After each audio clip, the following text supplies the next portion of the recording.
ঢাকা বিশ্ববিদ্যালয় ক্যাম্পাসে পোশাক নিয়ে ছাত্রীকে হেনস্থার অভিযোগে করা মামলায় গ্রেফতার কেন্দ্রীয় গ্রন্থাগারের সহকারী বাইন্ডার মোস্তফা আসিফকে জামিন দিয়েছেন আদালত। আসামি পক্ষের আইনজীবী জামিন চেয়ে শুনানি করেন। রাষ্ট্রপক্ষের জামিনের বিরোধিতা করা হয়। উভয় পক্ষের শুনানি শেষে ঢাকার মেট্রোপলিটন ম্যাজিস্ট্রেট মেহেরা মাহবুব তার জামিন মঞ্জুর করেন।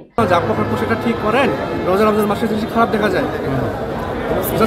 এটা বলছে উনি আমাকে পরে বলছে যে আমার পোশাক আমার যা ইচ্ছা, আপনার কি? জামিনের পর সে জানায়, আমি শুধু বলেছিলাম আপু, রোজা রমজানের মাসে আপনি আপনার পোশাক ঠিক করেন।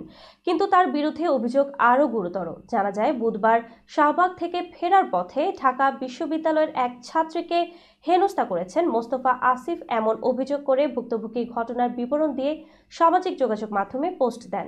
হেনস্থার শিকার ওই শিক্ষার্থী প্রথমে ঢাকা বিশ্ববিদ্যালয়ের প্রক্টর অফিসে অভিযোগ করেন, পরে শাহবাগ থানায় মামলা করেন তিনি। মামলার অভিযোগে বাদী উল্লেখ করেন, ৫ মার্চ দুপুর ১:৩০টার দিকে জাতীয় জাদুঘরের সামনে থেকে তিনি ও তার বন্ধু পায়ে হেঁটে ঢাকা বিশ্ববিদ্যালয়ের ক্যাম্পাসে যাওয়ার পথে রাজু ভাস্কর্যের সামনে পৌঁছালে মোস্তফা আসিফ বাদীর সামনে এসে তিনি পর্দা করেননি কেন বলে প্রশ্ন করেন। তার ওড়না ঠিক নেই কেন বলাসহ আরও কুরুচিপূর্ণ কথা বলে তাকে যৌন নিপীড়ন করেন। ওই ছাত্রী তখন প্রক্টরকে কল দিতে চাইলে আসামি দৌড়ে পালিয়ে যান।